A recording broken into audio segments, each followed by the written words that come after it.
bendiciones, bendiciones. Este es un espacio más de su programa Agua sobre Sequedad. Aleluya. Dios bendiga de manera especial a cada uno de los que están ahí, que fielmente todos los viernes están ahí esperando su programa Agua sobre Sequedad. Aleluya. Estamos aquí hoy más que bendecidos. Tenemos un ministro de Dios que está aquí acompañándonos hoy, nuestro hermano Aurelio Ruiz Vicente. Presente.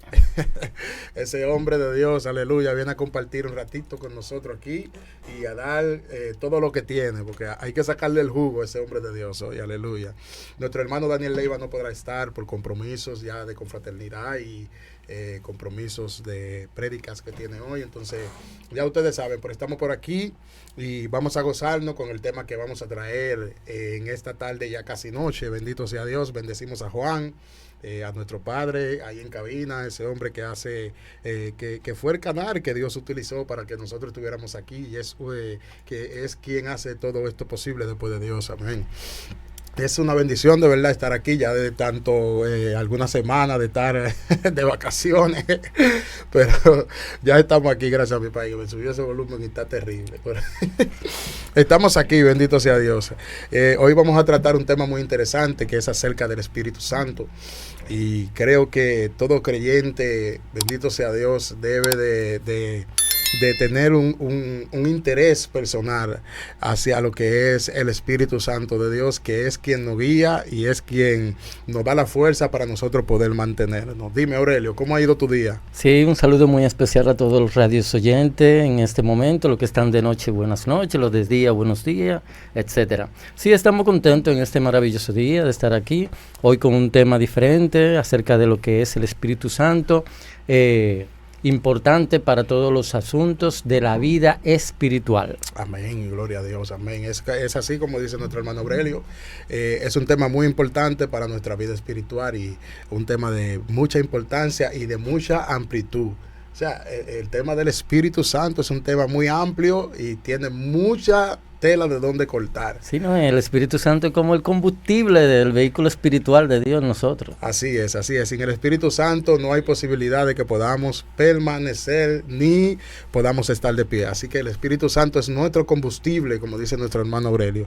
Nuestro combustible es el Espíritu Santo de Dios. Aurelio, ¿y qué base bíblica tenemos hoy? Bendito sea el Señor.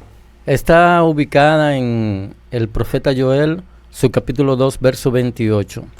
Se lee de la manera siguiente: para la comunión del Padre, del Hijo y del Espíritu Santo. Amén. Amén. Y después de esto derramaré mi espíritu sobre toda carne, y profetizarán vuestros hijos y vuestras hijas, y vuestros ancianos soñarán sueños, y vuestros jóvenes verán visiones. Amén. Gloria a Dios. Hay un versículo, el versículo 29, Aurelio, creo que da un poquito más de detalle. Versículo 29. Y también sobre los siervos y sobre las siervas derramaré mi espíritu en aquellos días. Gloria a Dios. ¿Cuál es el grado de importancia de eso? Bendito sea. Sí, mira, algo muy importante. Dijiste que leara el verso 29 y algo me llamó mucho la atención. Sí. Porque fíjate que hay una gran diferencia cuando dice en diferente escala. Vuelvo y repito, dice, y después de esto derramaré mi espíritu sobre toda carne. Sí. Eso es general. Y dice, y profetizarán vuestros hijos, y ahí lo va dividiendo, vuestros hijos y vuestras hijas. Dice, vuestros ancianos soñarán sueños y vuestros jóvenes verán visiones. Ese es un grupo. Ahora viene el otro grupo. Y también, como añadiendo, y también sobre los siervos y sobre las siervas derramaré mi espíritu en aquellos días. ¿Cuáles eran los siervos y las siervas? Los esclavos, los que servían a sus amos, etcétera. O sea que el Espíritu Santo no va a tener acepción para todo, porque para Dios todos somos iguales. Amén. Creo que una de las historias más poderosas de los generales de Dios es de un hombre que vivió en una época donde las personas de color eran rechazadas.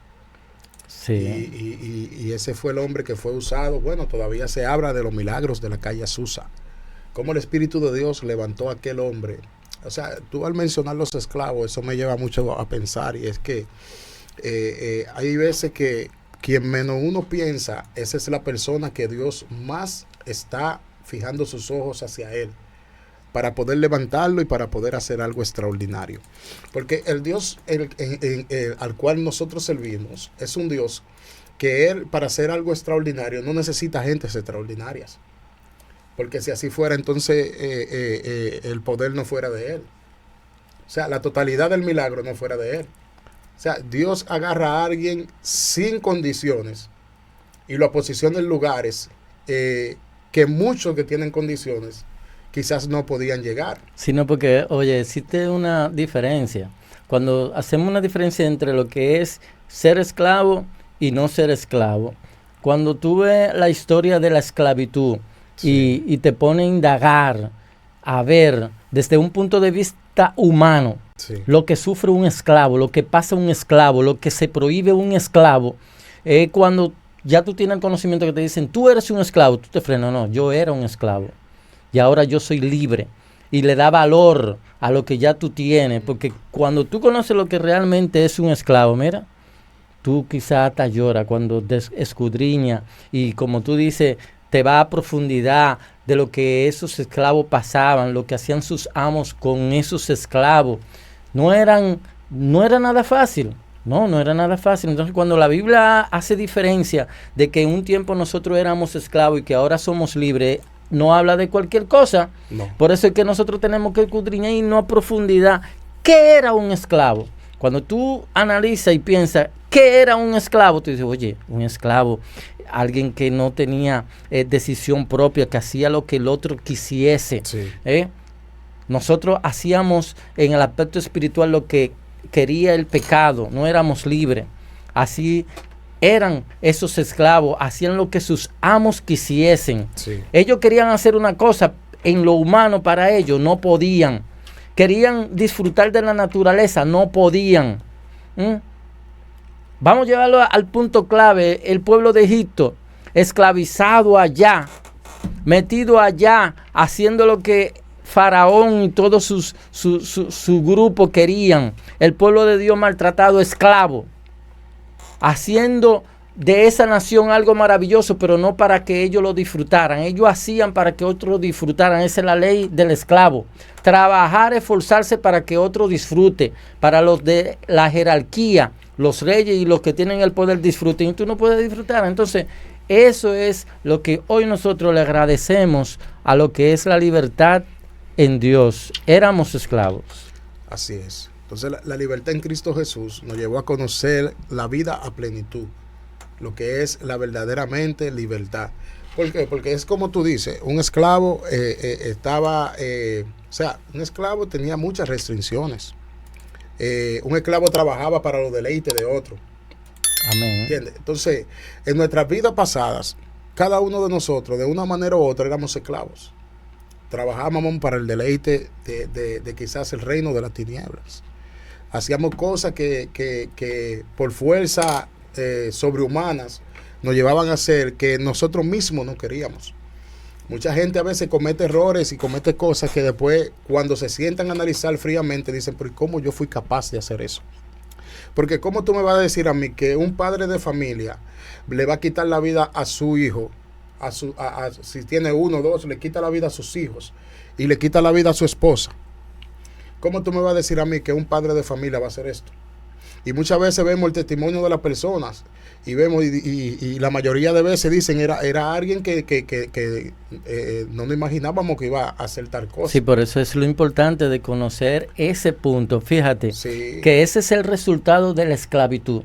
El mundo en sus pecados y sus deleites te da un resultado. Por eso que la gente en sus deleites y sus pecados están esclavizados. Nosotros se lo decimos, pero no lo entienden. Entonces, cuando lo logran entender es cuando ya han cometido el error. Entonces Dios viene y los transforma, pero le da un antes. Entonces, cuando ellos están esclavizados allá, no reconocen y entienden ese punto, ¿verdad? En lo que ellos están.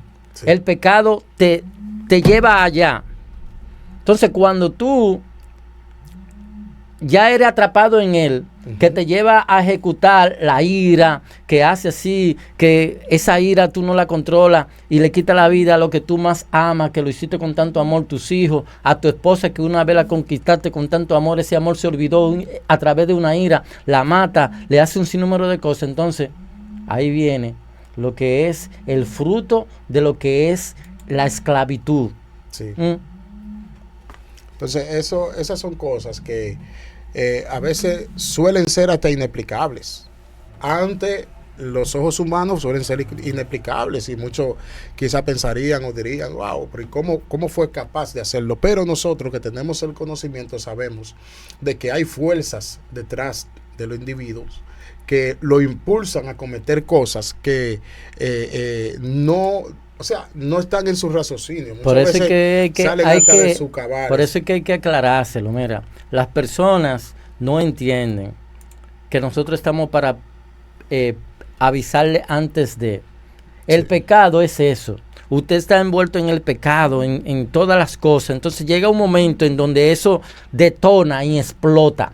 Cuando usted está envuelto en todos esos asuntos, llega el momento en que usted ya no se controla y explota de una manera contundente, y que la sociedad, cuando ve que ya usted ha hecho eso, entonces es lamentable. Es lamentable. Nosotros que escuchamos noticias a diario, escuchamos todo eso. Mira, no sé, tú eres una persona muy informada en todo. Nosotros los cristianos también escuchamos muchas noticias y hemos escuchado en toda esta semana un sinnúmero de noticias que nosotros nos ha dejado impactado y contundente. Sí. Y no es nuevo. No es nuevo, ya es común. Ese es el gran peligro de la sociedad, que todas las noticias que ya escuchamos ya es común, porque ya se nos han dicho antes de tiempo, ¿verdad?, que todas esas cosas tendrían que pasar. La humanidad ha perdido el amor uno hacia el otro, y cuando ya vemos eso, ya nosotros los cristianos entendemos que están escritas, pero no debe de ser común. La sociedad debe de cambiar. La sociedad debe de entender que dentro del ser humano hay dos decisiones, hay dos puntos importantes en la que usted debe de entender que hay que cambiar. Dentro del ser humano hay dos decisiones. Cuando usted vive en el pecado, debe de salir de ahí, irse a la vida del espíritu, a donde Dios quiere que el ser humano esté, para que dé el fruto mayor, el fruto del amor, de la paz, de la comprensión. Como tú dijiste, ¿cómo es posible que yo comienzo amando a una persona, amando a mi familia, y llega el momento en que yo exploto y le hago daño a mi fruto, a mi prole, a mi descendencia, a mi esposa que tanto yo le juré amar, a mi madre? A veces los hijos se levantan y le dan a su madre. Soy insólito. Yo he escuchado a los ancianos decir que eso no se oía ni se decía. Había un respeto contundente. Había un respeto tan grande que los niños ni hablaban delante de los adultos. ¿Ve? Mira, todas esas cosas, Aurelio, vienen bajo una influencia de un dominio de espíritu que gobierna. Entonces, es como tú decías, los esclavos. Los esclavos tienen a alguien que lo gobierna. Y obviamente, el dueño del esclavo, la orden que le da al esclavo, ese esclavo tiene que acogerla como así. Y tiene que hacer según el dueño de él le dijo que hiciera, o su señor, vamos a decir. Entonces, la humanidad no ha entendido algo, y es que el que no está en Cristo, lamentando el caso, está en el otro. Porque la misma Biblia lo dice, no podemos pertenecer a dos reinos. O estamos en uno o estamos en otro. Entonces, quien no lo gobierna el Espíritu de Dios, lo está gobernando otro espíritu. Y como ese espíritu está gobernando tu vida, hay cosas que, aunque tú quieras evitarlas, serán inevitables. Porque tú no te manejas por ti mismo, o no te manejas por ti misma, sino que hay un espíritu que está detrás de ti, que es quien te está manejando y quien te está guiando. Entonces, por eso hay cosas que quizás tú lo haces y muchas veces dices, pero ¿por qué yo no puedo dejar esto? ¿Por qué yo no puedo dejar aquello? Entonces, mira, hay gente, supongamos, algo que es evidente en nuestra sociedad. Hay gente que están atados bajo una influencia de la drogadicción. ¿Y tú crees que ellos no quieren escapar de eso? ¿Tú crees que cuando ellos están en su sano juicio no quisieran escapar de eso? Sí, porque muchas veces lo intentan. Pero con su propia fuerza no pueden, porque hay espíritus que lo gobiernan y lo llevan a hacer eso. Entonces, la Biblia es clara. El que no está conmigo, pues está con el otro. Amén. ¿Entiendes? Y hay algo muy importante. Mira. Yo no creo en eso del yin yang. No. Eso no aplica. Mira, aquí. A la gente hay que hablarle claro. Mira, en eso. A la gente hay que hablarle. No, porque, oye, ¿qué pasa? Para que me entiendan, el yin yang te deja saber que el ser humano tiene tanto un poquito de maldad como un poquito de... Entonces, yo no creo en eso. O aquí, o lo que nosotros creemos es que el hombre fue creado con una decisión innata y con una decisión que usted debe de tomar. Dios le puso dos opciones. Eliges tú. Yo te he puesto el bien para que viva y ahí está el mal. Si lo coges ya te mueres. Sí. Entonces, Dios es bueno. De eso nosotros estamos claros. Nos hizo con decisiones propias. Usted toma la decisión que debe de tomar por naturaleza para que viva. Escoge el bien. Entonces, cuando nosotros somos sabios y elegimos el bien, amén, llamado a ser libre, no esclavo, porque Dios nos hizo libre. En el huerto del Edén puso el hombre como rey. Sí. Entonces, la decisión que usted toma como ser humano, ¿lo hace rey o lo hace esclavo? Ahora, ¿qué es lo que nos hace esclavo? Lo que nos hace esclavo es el pecado, porque por vía del pecado fue que la humanidad se esclavizó. Amén. Porque es como tú dices, Dios nos hizo libre, pero el pecado nos esclavizó. Entonces, ahora, la ley del pecado esclaviza a la humanidad. La gente tan clara de lo que es el esclavo. Ahora, la pregunta mía es, ¿la gente es tan claro de lo que es ser libre? De lo que es sentirse ser libre, no ser esclavo. Porque la gente sabe lo que es ser esclavo. Pero naturalmente, ¿se ha puesto usted a pensar qué es ser libre? ¿Qué es sentirse libre? Es muy claro, un ejemplo claro. Nosotros estamos libres, ¿verdad? Estamos fuera de una cárcel, estamos dentro de la sociedad donde usted tiene la oportunidad de elegir de ir al cine, de ir al parque, de ir a la tienda o quedarse en su casa. Usted es libre, toma la decisión que quiera. Pero cuando usted es esclavo, está preso dentro de 4 paredes, está ahí, no puede hacer lo que usted quiera, aún teniendo la oportunidad. Por eso es que hay muchos que se escapan porque sienten que la libertad que perdió no le da la oportunidad de hacer lo que quieran. Se escapan, se arriesgan a su vida porque ya perdieron la libertad. Es que hay un concepto, Aurelio, y es que, mira, hay 2 clases de libertad. Hay una libertad que es física y hay una libertad del alma.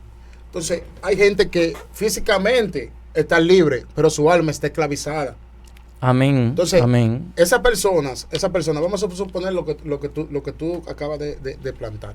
Y es que hay muchas personas que cometen errores. Humanamente lo encierran. Su cuerpo físico está encerrado. Se sienten encerrados. Ellos desean su libertad para moverse a plenitud. Ahora bien, esa misma persona, cuando se ven libres, entonces vuelven a cometer los mismos errores. Ya sean que esté preso injustamente o preso porque cometió cualquier cosa, estando preso, se le aclara, está preso, no puede hacer. Vamos a enfocarlo en lo que están presos por cometer el hecho. Okay. Eso mismo, cuando lo sueltan, entonces cometen los mismos errores o quizá peor de lo que hicieron. Esos son los que no han valorado la libertad dentro de la cárcel. No, porque hay una libertad, escucha, hay una cárcel humana, pero hay una cárcel espiritual. Entonces, la cárcel espiritual siempre va a repetir patrones.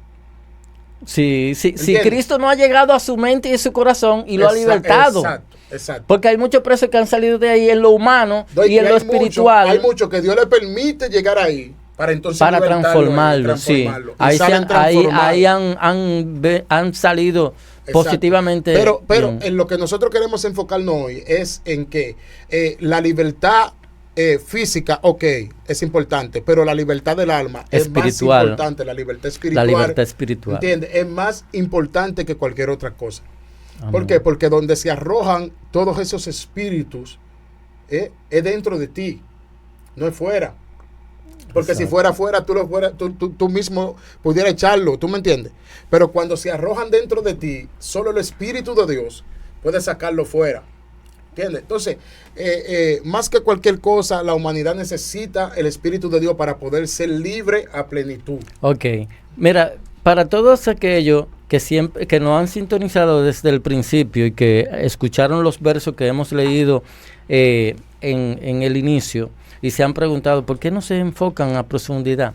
Recuerden que el tema es hablar de la importancia de lo que es el espíritu en el ser humano ahora, y todo eso. Estamos sí, porque a veces yo he escuchado algunos programas y comienzan con un versículo, entonces se van muy lejos. Yo, pero Señor, si me hablaron del versículo, ¿y dónde están? ¿Dónde están? Entonces, para los que nos escucharon desde el principio, recuerden que estamos enfocados ahí. Lo que pasa es que hay una cosa muy importante de hacerle entender a la gente lo que es el espíritu y la esclavitud.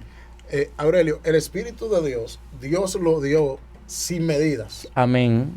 O sea, libremente. Libremente. Por eso dice que se derramará sobre toda carne. O sea, todo el que anhele el Espíritu de Dios va a venir sobre la persona que lo anhela. Una de las cualidades que tiene el Espíritu Santo es que el Espíritu Santo es caballeroso. El Espíritu de Dios no entra donde no lo invitan.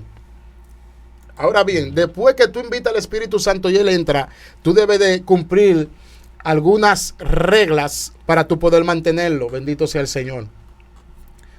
Tú debes de cumplir algunas reglas para poder mantenerlo. Y es dentro de esas reglas está el tú vivir una vida agradable para el Espíritu Santo. O sea, no es tan solo tú recibir el Espíritu Santo, sino también tú vivir una vida agradable para poder mantener esa relación con el Espíritu Santo. Fíjate que hay como algo panorámico, algo como los niños, que se les presenta como algo simulado.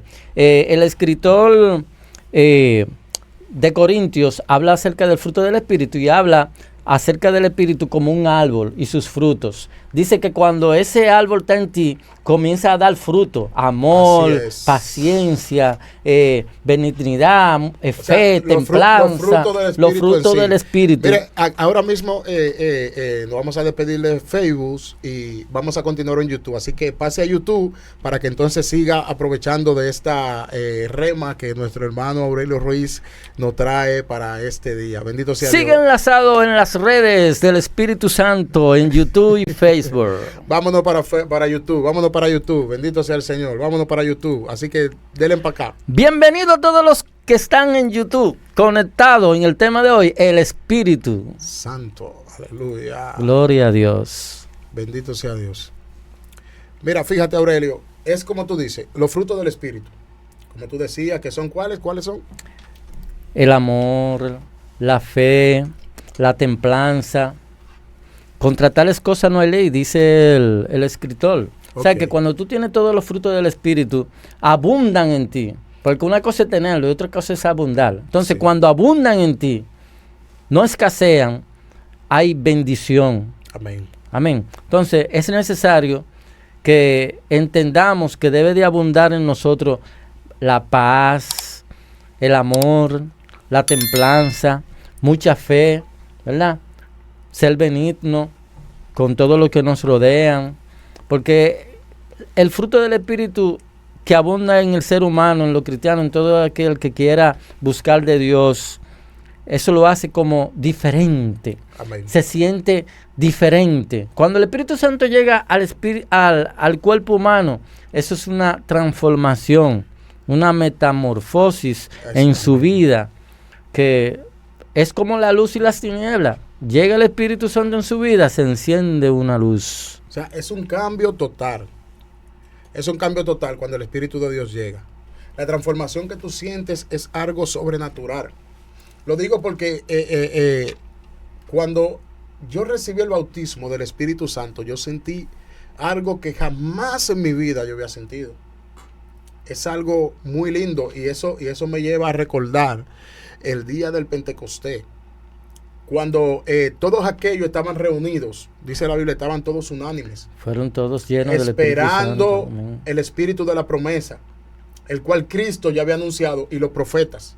Por eso leímos en el profeta Joel al inicio, de su capítulo 2, versículo 28 en adelante, para los que no estaban al inicio, donde habla, y después de esto, derramaré mi espíritu sobre toda carne.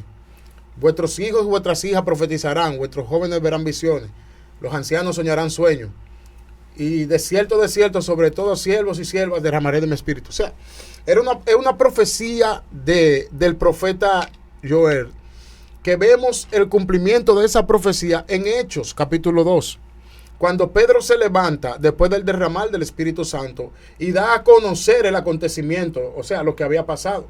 Pedro mismo dice, mas esto fue dicho por el profeta Joel.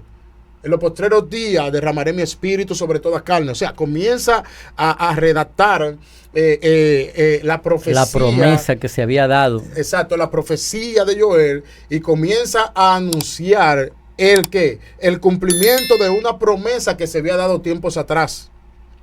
O sea, Joel profetiza antes de Cristo, muchos años antes de Cristo.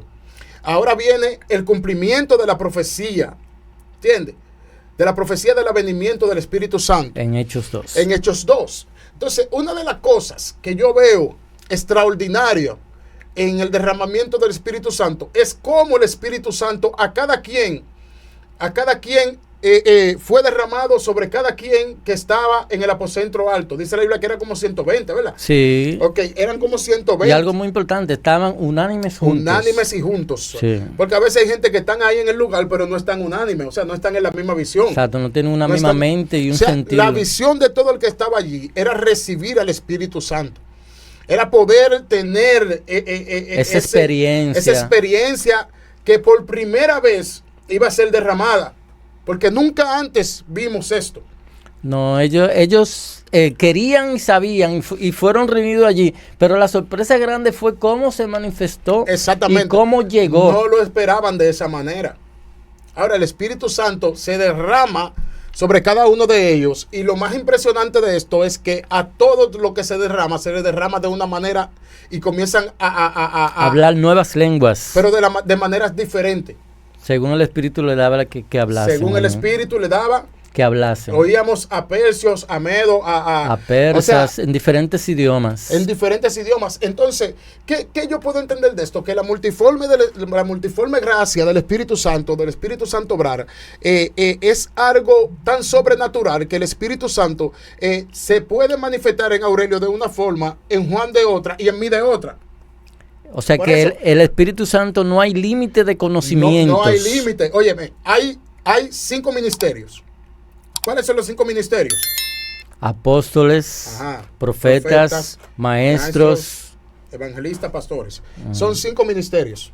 Apóstoles, profetas, maestros, evangelistas, pastores. Son 5 ministerios. Y los 5 ministerios, de esos 5 ministerios, hay una rama, gloria al Señor, una rama vamos a decir, de dones que se van manifestando después de esos 5 ministerios. O sea, Dios no se queda en 5, sino que hay una ramificación de dones que se van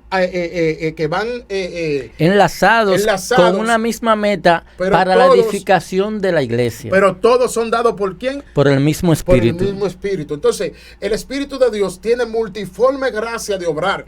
Amén. Multiforme gracia de obrar. O sea, hay tantas maneras del Espíritu Santo manifestarse en personas. Por eso nosotros no podemos. Tú sabes que hay mucha gente que han cargado con juicio por juzgar la manifestación del Espíritu Santo sobre la vida de alguien. Eso es falta de conocimiento. Y muchas veces queremos que el Espíritu Santo se adapte a mi forma y mi conocimiento. Por eso es que hay muchas personas que cometen errores por no tener el conocimiento pleno de las circunstancias en que ellos ven manifestar el Espíritu Santo. Yo creo, Aurelio, que más que cualquier conocimiento no hace falta poder discernir. Amén. El apóstol habla de discernimiento de espíritu. Poder discernir.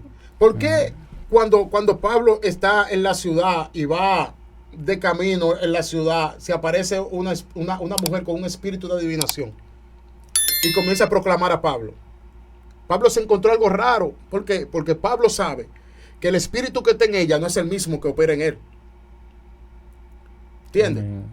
Porque no importa en la forma en que el espíritu se manifieste. Tú conoces cuando el espíritu que está en ti es el mismo que está en otro. Ahora, cuando hay una diferencia, ese mismo discernimiento se activa y dice, lo que hay allí no se parece en nada a lo que yo tengo.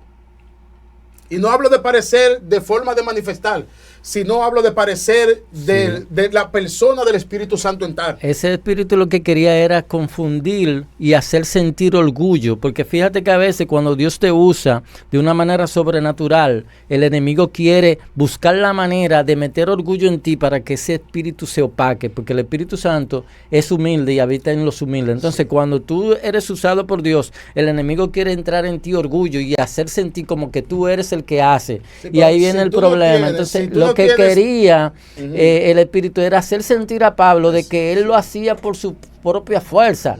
Que esto y que lo otro. Entonces él discernió y dijo, no, espérate, que no es así. Entonces, si tú no tienes el discernimiento correcto para tú poder identificar dónde es Dios que se está moviendo y dónde no es Dios, puede ser que haya ocasiones en que sea Dios y tú lo llames diablo. Y puede ser que hayan ocasiones en que sea el diablo y tú lo llames Dios. ¿Entiendes? Porque el discernimiento lo primero que hace es separarte de tus emociones. Por eso Pablo pudo identificar, porque Pablo el discernimiento lo separó de sus emociones. ¿Por qué? Porque la emoción te puede llevar a ti a cometer errores. No, y que lo importante es saber distinguir lo que es de Dios y lo que no es de Dios. Y en el momento adecuado. Sin discernimiento es imposible. Cuando el Espíritu Santo está en ti, el Espíritu Santo es el que te habla. Mira, hay algo muy maravilloso.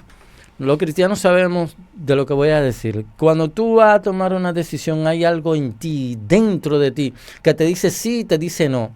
Te dice hazlo y te dice no lo haga. Entonces, dentro de ti hay una decisión innata que puso Dios para saber distinguir cuál de las dos decisiones tú vas a tomar. Entonces, cuando tú disciernes cuál de las dos es la que va en la dirección a Dios, entonces tú la tomas. Porque por eso es muy importante tener comunión número uno con el Espíritu Santo. Sí. Saber qué voz es la que te está hablando, sí, para saber distinguir en el momento importante cuál es la decisión adecuada. Sí. Mira, a veces por nosotros no conocer a plenitud la voz de Dios o de la manera de cómo Dios nos habla, podemos cometer errores graves. Porque, como te digo, a todo el mundo Dios le habla de una manera diferente. Dios no nos habla todo de la misma manera. No. Puede ser que a ti te hable en sueño. Puede ser que a otro le hable en visión. Puede ser que a otro le hable audible. ¿Entiendes? Pero Dios habla de diferentes maneras. Entonces, si nosotros no aprendemos a identificar la manera en la que Dios nos habla, entonces puede ser que el enemigo no esté hablando y creamos que Dios. Y ese es un error. Dios a cada quien le habla de diferente manera. Tú sabes que hubo una mujer una vez que ella identificó que era Dios que le estaba hablando porque la llamó niña. Oye, por esta simple palabra le dijo mi niña. El hombre de Dios le está hablando y le dijo mi niña. Así te dice el Señor. Ya ella identificó que era Dios. ¿Por qué? Porque en su relación con Dios, Dios siempre la llamó mi niña. A otro Dios le llama mi sierva. A otro le llama mi hijo. A otro lo llama por su nombre. O sea, de diferente manera. Pero tú puedes identificar que Dios, porque Dios todo el tiempo ha tratado contigo de esa manera. Amén. A otro simplemente le da a sentir como un fuego. Por eso fue que cuando, yéndome allá a lo profundo, sí, cuando el profeta le dijo, si vuelve y te llama, dile, heme aquí, Señor, tu siervo. ¿Por qué Elí pudo identificar que era Dios cuando ya fue a la tercera vez? Tenía una experiencia. Porque ya Elí tenía una experiencia de cómo Dios venía hablando. Entonces Dios le habla a Moisés en ese momento, porque no quiere decir que Dios le siguió hablando a Moisés así. Dios le a Samuel. Dios le habla a Samuel en ese momento, de esa manera, para que Elí pueda identificar que era Dios. El que le está hablando, llamando al niño. ¿Entiendes? No. Entonces Dios le está hablando a Moisés, pero, a Samuel, enviándole un metamensaje a Elí, para que Elí pueda identificar de que era Dios quien estaba tratando con el muchacho. ¿Entiendes? Ahora, si hubiera sido de otra manera, Elí quizás no hubiera entendido o no hubiera aceptado el mensaje de Dios. ¿Por qué Elí acepta el mensaje que Samuel le da? Porque Elí pudo identificar la manera en la que Dios habla. No, y que Dios siempre llama, sin importar la edad, a un vaso fiel y frágil ante su presencia, sí, para llevar un mensaje no controvertido, ¿verdad? como en aquellos tiempos, nosotros leemos la historia de Daniel, ¿verdad? Que, que esa gente querían... Exacto. El mensaje de Samuel fue de juicio. Sí, entonces Dios envía un mensaje con una persona capaz y seria de llevar el mensaje tal y como Dios se lo da. Entonces, vamos a decirlo de esta manera, es como vamos a decirlo de esta manera. O sea, Dios le da un mensaje a Samuel para que se lo entregue a Elí, pero el mensaje lo lleva codificado bajo una alineación, ¿entiendes? Para que el sacerdote pueda entender de que es Dios. Si hubiera venido de otra manera, quizá él no lo hubiera interpretado como Dios. ¿Me entiendes? Sí, porque Dios sabe, Dios no es Dios de confusión. Es que Elí conocía a Dios. Amén. De esa manera y cómo Dios hablaba de esa manera. Entonces por eso viene el mensaje codificado para que Elí pueda entender y pueda aceptar el mensaje, porque era de juicio. Amén, amén. El mensaje era de juicio. Entonces Dios tiene diferentes formas de hablar. ¿Entiendes? Dios tiene diferentes formas de hablar. A María Gurgurete se le apareció el Espíritu como alguien cristalino.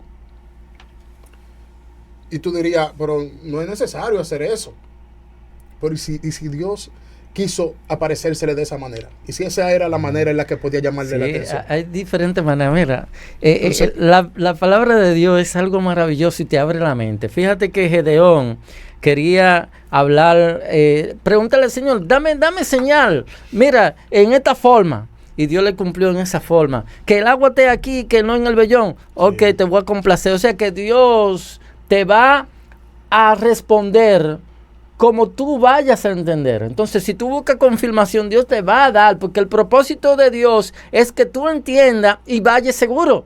Porque hay muchas personas que quieren confirmación y no preguntan. Dios le gusta a las personas que pregunten y que indaguen para tener seguridad en la misión. ¿Entiendes? Esa es la palabra. Esa es la palabra. Ok. Mira, fíjate en algo.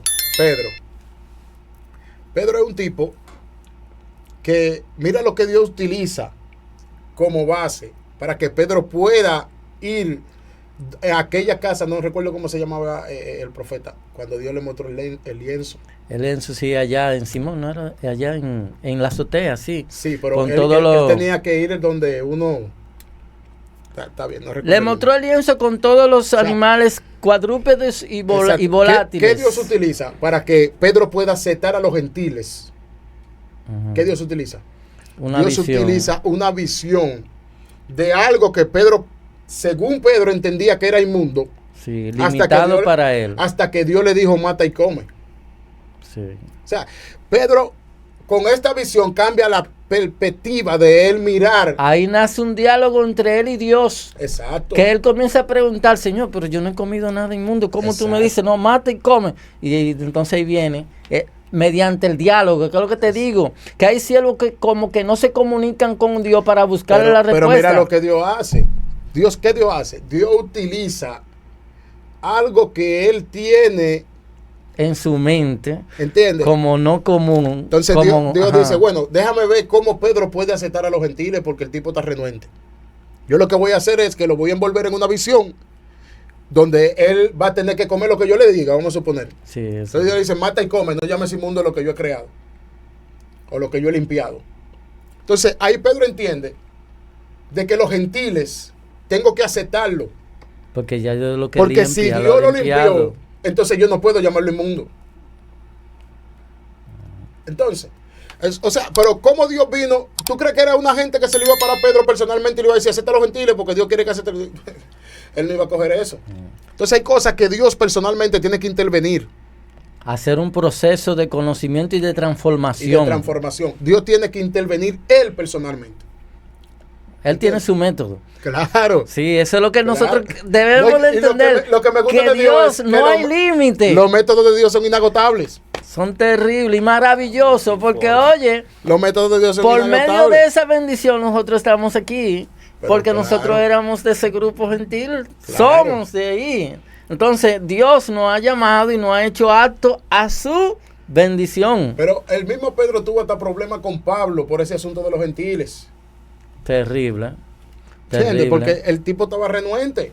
No, es que todo el conocimiento ya que ellos obtenían Es que los judíos era contrario a esta nueva etapa de gracia y de bendición. Los judíos se limitaban y eran muy cerrados.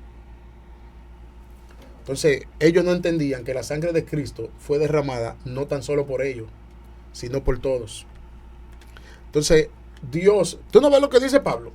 Pablo declara y dice, claro, se abrió permite, lienzo, oye lo que dice Pablo. Pablo dice, Dios permite que el pueblo de Israel lo provocara celo por medio de ¿qué?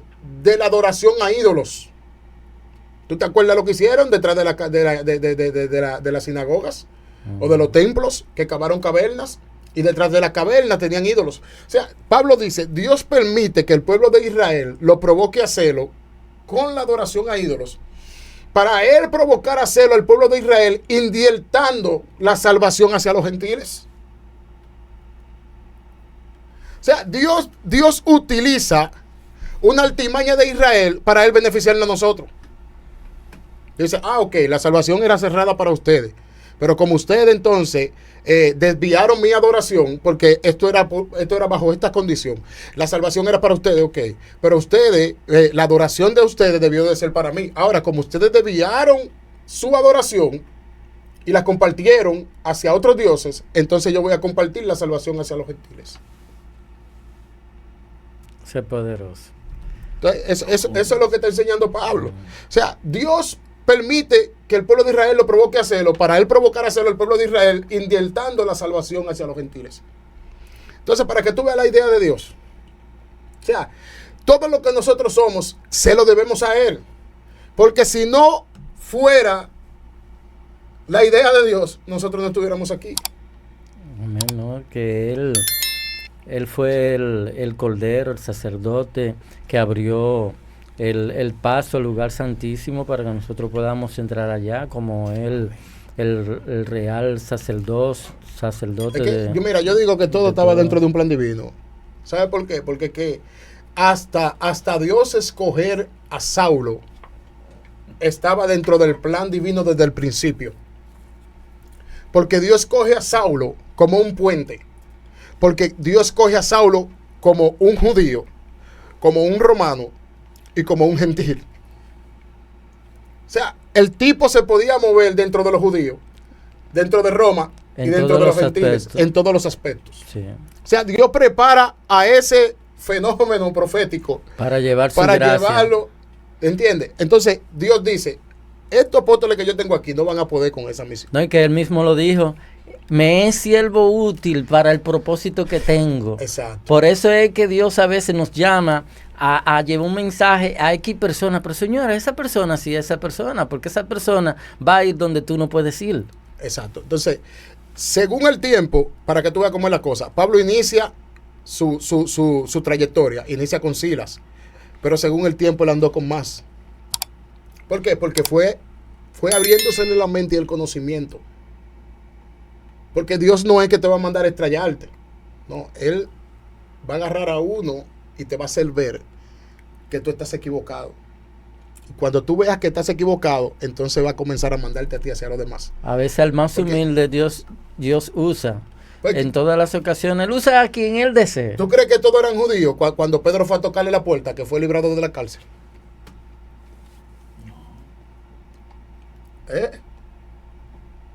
No todos eran judíos.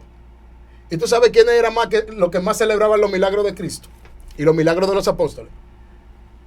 Los que no eran judíos.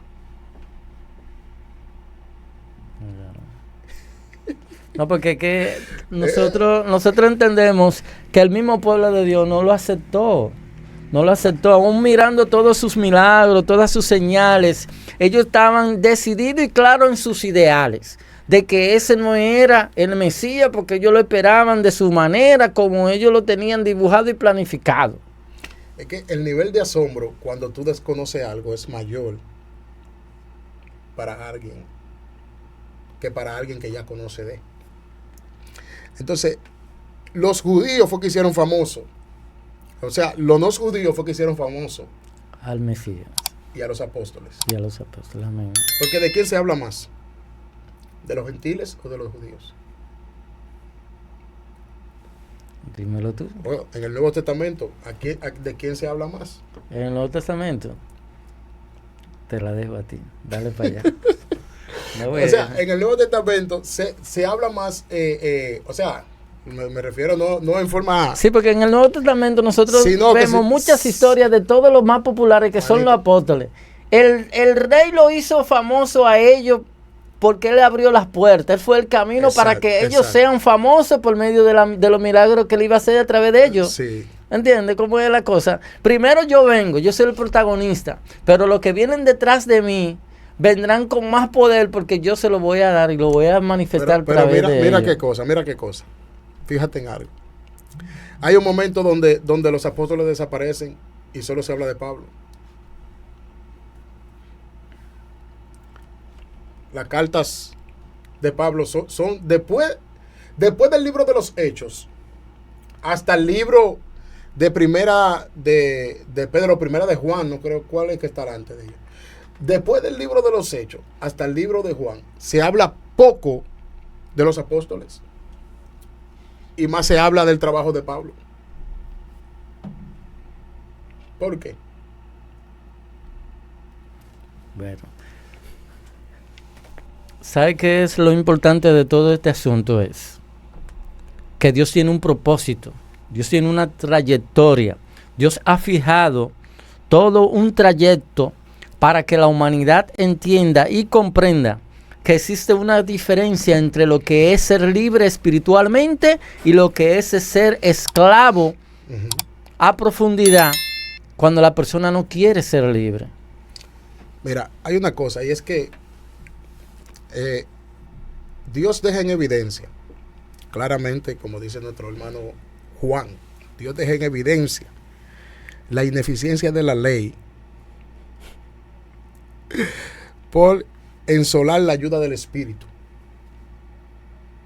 Es claro, y es lo que tú y yo veníamos hablando ahorita.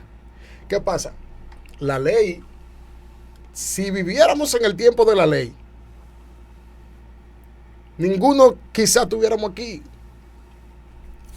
Pero al nosotros vivir en el tiempo de la gracia, donde el Espíritu de Dios es quien nos guía y nos conduce y es paciente con nosotros. Porque a los apóstoles lo que les faltaba era paciencia para poder interactuar con aquellos gentiles. En el tiempo de la ley no iban a poder. Porque en el tiempo de la ley los gentiles no iban a poder pertenecer a este evangelio. Porque no estaban capacitados para eso. Ni siquiera los judíos bien estaban capacitados para pertenecer a este evangelio. Pero gracias a Dios que por Cristo vivimos en el tiempo de la gracia. Amén. Y por eso debemos de darle honor a esa gracia y a ese sacrificio que Cristo hizo por cada uno de nosotros. Porque si viviéramos en el tiempo de la ley, quizás ninguno tuviéramos aquí. Pero la gracia y el abogado que tenemos es quien intercede por nosotros día tras día y por quien nosotros estamos aquí todavía. Porque la ley era fina y cumplirla era difícil. Si para aquellos tiempos era difícil cumplir la ley, imagínense para este tiempo. Entonces Pablo en una dice: señores, aquí ni la circuncisión funciona, ni la incircuncisión tampoco. Aquí lo único importante es que Cristo murió por cada uno de nosotros. O sea, no traten de traer cosas de la ley para justificar. No, es que la ley ya no estamos viviendo en ese tiempo. Entonces no trate de juzgarme a mí por cosas de tiempo pasado, bajo leyes pasadas, donde ya la ley se modificó. Ni rudimento. Ahora estamos viviendo en el tiempo de la gracia. Esta es la era del Espíritu Santo, donde el Espíritu Santo es quien interviene y quien intercede por nosotros. Gloria a Dios. Amén. Entonces, tenemos que salir de esa mentalidad arcaica que tenemos, que creemos que vivimos bajo el tiempo de la ley y todo lo condenamos, todo lo juzgamos, todo lo llamamos malo, y las cosas no son así. En el tiempo de la gracia es diferente. En el tiempo de la gracia es diferente. Y por eso la iglesia está perdiendo mucho territorio. ¿Por qué está perdiendo mucho territorio? Porque la iglesia no es que, porque me voy a hablar claro, no es que nosotros nos vamos a convertir en un libertinaje, no estoy hablando de eso. No, porque que no también todo tiene su importancia. Fíjate, el apóstol dice, por la ley es que conozco el pecado. Sí. La ley te hace conocer lo que es el pecado en sí. Sí. Entonces, la ley en sí no es mala. La ley te hace conocer lo que Dios quiere que tú conozcas para no vivir en él. Sí. ¿Entiendes? Claro. Entonces, cuando conocemos que la ley me liberta a través del conocimiento, entonces la gracia lo uno para agradar a Dios por medio de ella. Entonces, hay un conjunto de puntos importantes ahí en la que hay algunos que no se deben de obviar y hay otros que no se deben de esclavizar uno en ellos porque ya vivimos en la gracia. O sea, es un punto importante. Algo. Yo voy a decir esto aunque me impulse. No, porque tú eres un hombre de conocimiento y yo quiero que tú lo digas conforme a la palabra, porque si nos llevamos de la emoción de decir... Porque hay muchas cosas en las que en el raciocinio humano nosotros entendemos, pero cuando nos vamos al complemento de la palabra chocan. Hay muchas cosas que nosotros entendemos, pero cuando tú te vas a la palabra, muchas veces te chocan y tú dices, no, espérate, no es como yo dije. Espérate, el Señor de la ley y el Señor de la gracia me hace entender que es así. Me explico. Nunca dije que la ley estaba obsoleta. Dije que fue modificada. ¿Me entiendes? Entonces, ahora bien, ¿a qué le llamamos ley? ¿A las sectas que estamos viviendo dentro de las congregaciones hoy? No eso podemos, no es ley. No podemos. Espérate. Eso no es ley. Porque si aplicamos la ley de Dios, ¿entiendes? Entonces la ley de Dios será muy diferente a las sectas que estamos viviendo hoy. Ahora, ¿qué Dios aborrecía? La hipocresía de lo que se hacían llamar sus hijos. Porque ponían carga sobre los otros que ellos mismos no podían llevar. Y a eso le llamaban ley. Son normas humanas. Normas humanas. Entonces, las normas humanas nunca estarán dentro de la línea de la ley de Dios. No. Porque lo que Dios no implanta, Él no lo reconoce. No, es que el mismo Jesús dijo que Él no iba a poner carga que no podamos llevar. Es que es imposible. Es imposible. Es imposible tú ponerle a un carrito Sonata, tú meterle 4 quintales de varilla, donde se entiende que eso debe llevarlo un camión.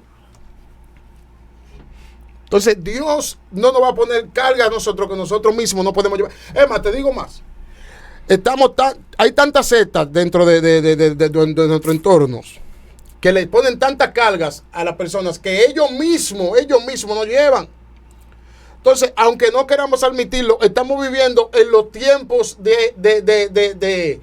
el tiempo de los judíos, de aquellos tiempos que ellos hacían tantas cosas para que lo vieran y ponían tantas cargas sobre los demás, donde ellos mismos no eran capaces de sopesar la misma carga que ellos ponían sobre los demás. Entonces, yo no puedo emplear eso como una ley divina, donde los rudimentos que me están tratando de implantar están muy divorciados de la realidad de la palabra de Dios. Amén. Por eso es, hermano, que nosotros estamos claros. La gente debe de conocer, tener la palabra, escudriñarla. Porque como cristiano, yo analizo y digo, ¿por qué discutir por algo que está claro ahí? ¿Por qué irse a las peleas en el espíritu, en diálogo, si las cosas están claras ahí? Entonces, cuando tú analizas a profundidad, yo estoy claro. Por ejemplo, cuando yo salgo a evangelizar, a predicar, salgo con mi Biblia, salgo con el grupo, yo estoy claro de lo que yo soy. Entonces, cuando yo me trompiezo con una pared para tropezar y querer contradecir en la roca que yo estoy, para hacer choques, yo digo, no, esto no es de Dios. Yo vine con un propósito, predicar y llegar el mensaje. Entonces, hasta que el pueblo de Dios, sea de un bando o sea del otro, no entienda que el Dios que está en este bando, que usted trata de buscar por esa línea, y que yo estoy en este bando fundamentado en el conocimiento que he aprendido y que estoy buscando en la palabra, y que voy por esta línea, hasta que los dos no entiendan que la solución no está en chocar y en discutir entre los dos, no van a llegar a la meta. Porque ¿acaso el Dios que está allá en los cielos no conocen que tú estás fundamentado en la roca que es Cristo? Los dos están en la roca que está en Cristo, pero están en un trayecto en el cual no se han decidido estar unidos, porque este entendió que debe de ser así y el otro entendió que debe de ser así. Entonces, ¿qué dice el escritor? Dice: a la fe que fuiste llamado, en ella persistir, porque eres Dios que está en ti, te hará conocer las decisiones que ha de tomar. En mi lenguaje, en mi palabra, Dios te llamó, mantente firme. Amén. Dios te dice, estate tranquilo, porque una de las cosas, y te lo voy a decir claro, la mayoría de los cristianos que tienen el llamado de servir a Dios, pierden mucho el tiempo en discusiones religiosas y en discusiones de temas en los cuales no veo fruto. Porque en el punto clave, y lo digo a plenitud, hemos sido llamados en este tiempo, en este milenio, en esta etapa final de la humanidad, a predicar a Cristo y a Cristo crucificado, a salvar almas con el único propósito Amén. De llevarla al cielo. Ahora bien, todo el que llega a una congregación debe de dársele una doctrina santa, sana y pura. El tema que hemos traído hoy en el principio, vamos a sacarle un pedacito. Fíjese, el espíritu. El que es llamado en el espíritu no es llamado a estar esclavizado bajo ningún concepto de nada. Hay muchas cosas que nos esclavizan, temas, dogmas, puntos, y etcétera, y etcétera, y etcétera. El punto clave no es que le vamos a dar, ya nosotros somos adultos en el evangelio, sí. Ya no nos van a dar cosas en cucharita, pero a eso que hemos llamado a ser salvo, hay que darle la cosa en cucharita, en biberón. Pero ya nosotros que tenemos tiempo, es como el apóstol Pablo dice, ustedes deberían de ser ya maestros, porque tienen tiempo, y si no han usado su tiempo bien, escudriñando la palabra, ya ustedes han perdido ese tiempo. Aprovechen bien el tiempo, mira, escudriñen a profundidad, ¿entiendes? Yo creo en plenitud lo que tú dices, profeta, y te voy a decir algo. La doctrina sana debe de ser sana y filtrada según la Biblia. Amén. Según la Biblia. Pero no tratemos de llevar cosas que no eran para nosotros como doctrina, traerla a este tiempo. Porque una cosa es nosotros predicar y que la gente se convierta, y otra cosa es mantener a la persona dentro de la iglesia. Es un trabajo que conlleva tiempo, porque viene una formación. Ahora, vamos a ver de qué manera se están formando las personas dentro de la congregación. Es que ahí está el punto sí. ¿Te recuerdas cuando empezamos toda esta entrevista y este diálogo? Sí. Los fundamentos de la iglesia. A unos llamó maestros, sí. A unos apóstoles, a otros profetas y a unos pastores. Te voy a hacer una pregunta fácil. El punto número clave sí. En la que la iglesia es formada son los maestros. Sí, pero se está usando eso. La pregunta y la respuesta no es si están o no están, es sí. Lo que está escrito en la palabra. Pero está bien. Toda iglesia tiene un conjunto de maestros sí. Que están capacitados, llamados a edificar la iglesia. Lo que sucede es que la mayoría de los miembros de las iglesias no disponen de tiempo por los afanes, por las cosas y responsabilidades de ellos, para que cuando le lleguen los momentos difíciles como eso y etcétera y algunos, donde se le hacen muchas preguntas, no saben contestar porque no aprovechan el tiempo escudriñando la palabra de Dios. Sí. Porque en la iglesia le dicen, vamos a la escuela dominical, no van. Vamos a dar un estudio, no van. Vamos a escudriñar, vamos a leer, no van. Ni en su casa, ni en la iglesia, ni en ningún lado. Entonces, ¿con qué usted le va a repercutir a una pregunta o a una situación de su vida diaria si usted no escudriña la palabra? Ella dice que fluirán dentro de usted como río. Pero si esa agua no está dentro de usted en conocimiento, ¿cómo va a fluir? Ok, ese en cuanto a lo que no van y en cuanto a lo que van. A lo que yo quiero referirme, ¿sabe a lo que yo quiero referirme? Es a qué comida le estamos dando. Porque es un compromiso de nosotros, porque somos mayores, somos adultos dentro de la iglesia. Es un compromiso de nosotros. ¿Qué comida le estamos dando? Amén. ¿Cómo se está enseñando? Ya ahí es un tema muy importante y me voy a tomar la oportunidad y la responsabilidad de decirlo con todo carácter. Fíjate, mira. Sí. Como líderes, nosotros muchas veces hablamos de la palabra, llevamos estudio y otras cosas. Entonces, el pastor que está en su iglesia y que ve que yo llevo un estudio que va muy de acorde a los principios bíblicos y que va basado en ideas personales y en proyectos humanos, basado y muy fuera de lo que es la palabra, el líder dentro de la iglesia tiene la oportunidad de decirle, joven, o quien sea, que a veces se nos hace difícil cuando le damos el púlpito a un líder muy reconocido que ha perdido muchas veces la visión y nos llevan cualquier cosa delante del púlpito, llamarlo y decirle que por favor venga y llevarlo allí a hablar antes de que nos den todas sus cosas. Es duro, pero el pastor está para eso, saber a quién yo llevo y qué me le va a dar a la iglesia. Porque muchas veces los pastores dejan que le mantengan a su iglesia, quien sea, cualquier tema y cualquier cosa, entonces le confunde la mente a los que están aprendiendo. Nosotros no, ya nosotros sabemos discernir, bueno, ese fulano que está ahí arriba, hay que decirle a la pastora que si lo va a volver a invitar, que no lo invite, y si ya empezó, tratar de decirle que tome una pausa porque está muy de acuerdo, es duro.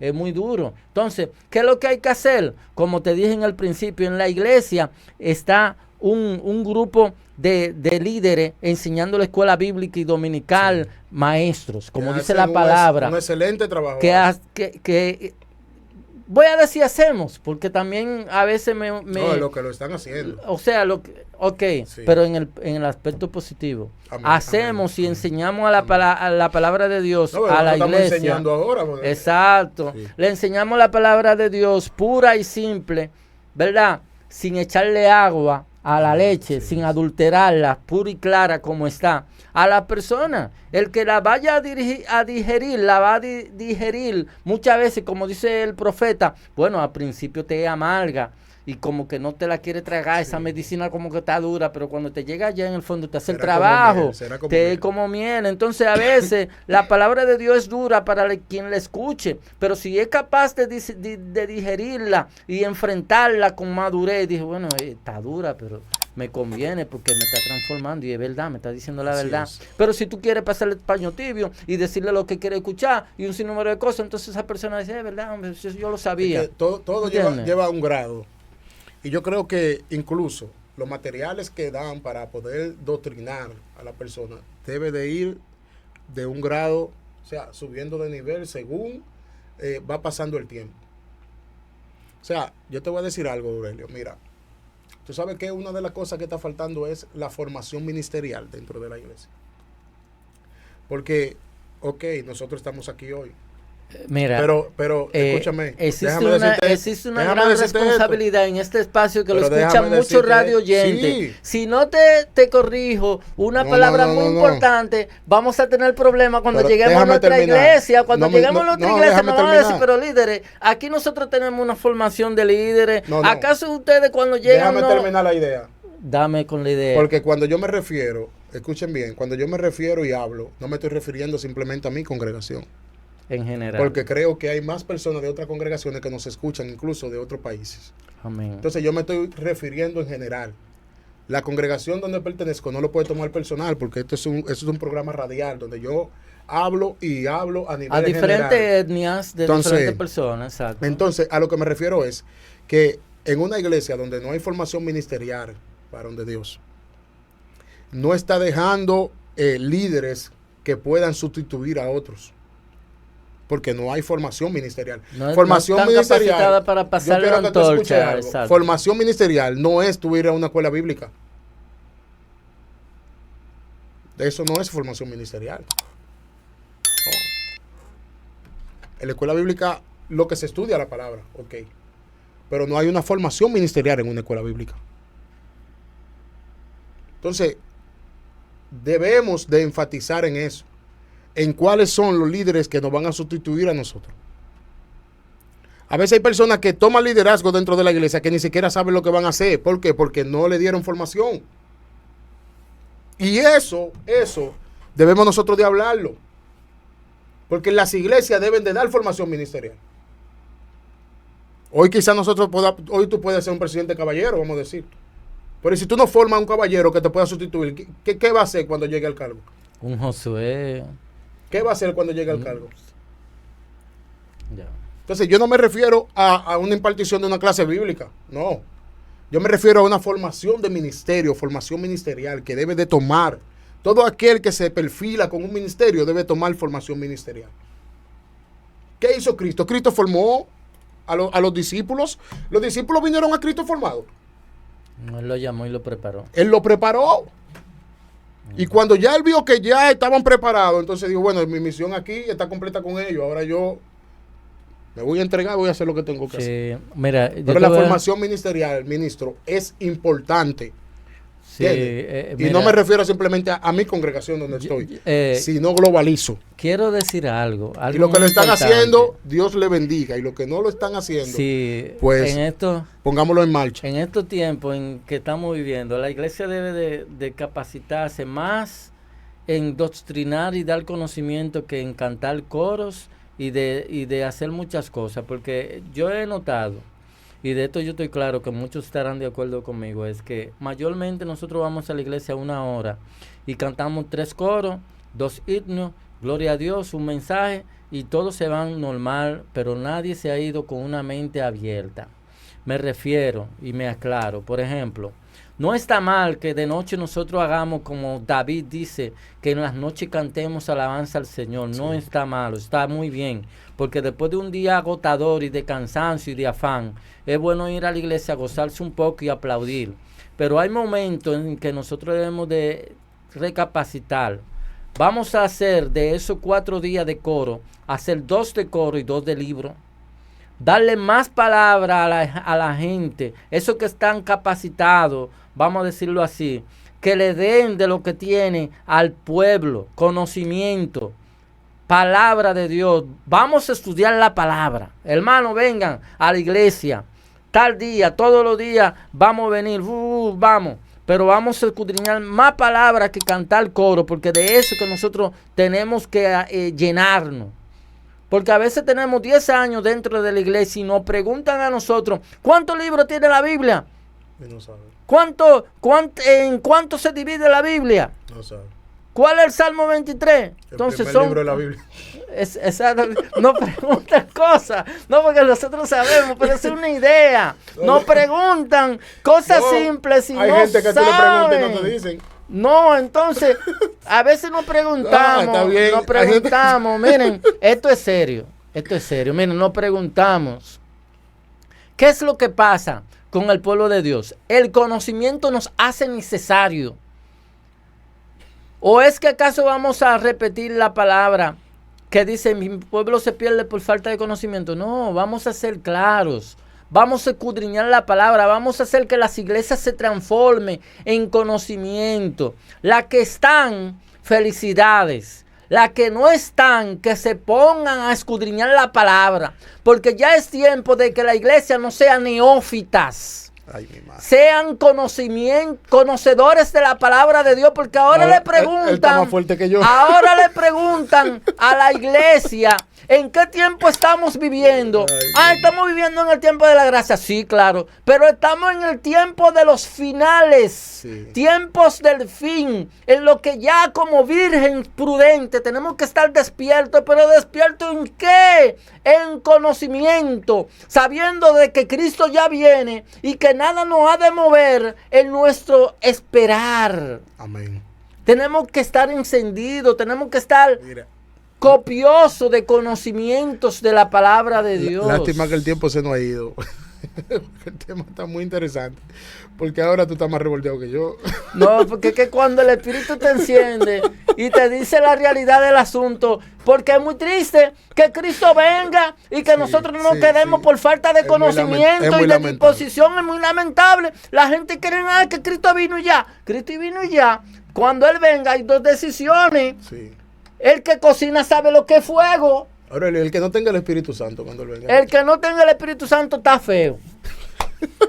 Está feo porque el Espíritu Santo es lo que te va a encender, te va a hacer volar, te va a hacer discernir y escuchar la trompeta, porque muchos ni la escucharán. Ay, bueno, señores, creo que esto lo vamos a dejar hasta aquí, porque gloria a Dios. El profeta está encendido. Alabado sea el Señor. Es una realidad todo lo que él dice, yo estoy de acuerdo. Yo estoy de acuerdo, así que si van a poner una disciplina, pónganmela a mí también, pero yo estoy de acuerdo con él. Entonces, mis hermanos, muchas gracias por estar aquí en su programa. El tiempo ya se nos fue, ya el tiempo lo tenemos encima. Muchas gracias, muchas bendiciones. Compartan y permitan que este glorioso espacio, este tiempo llegue hacia más personas y que esta maravillosa palabra que se han hablado, quiero terminar con una palabra, miren, hermanos, sean de bendición para ustedes.